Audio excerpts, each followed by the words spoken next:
But it's interesting that you put together the two the first two, because the first two are very much related.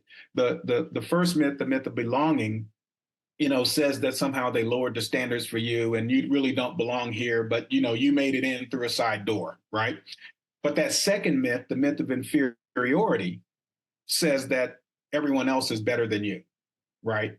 And those things combine. And what tends to happen is that the first myth, the myth of belonging, after you've been there for a little while, maybe even 6 to 12 months, it starts to seem silly that people are still trying to challenge whether you belong there. Obviously, you belong there. You're there, right?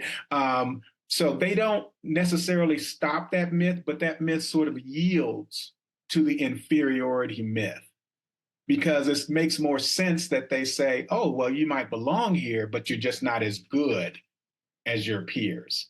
Right. And what's powerful about combining those two is that those two have a tendency, after you hear them repeatedly, they have a tendency to affect how you see yourself.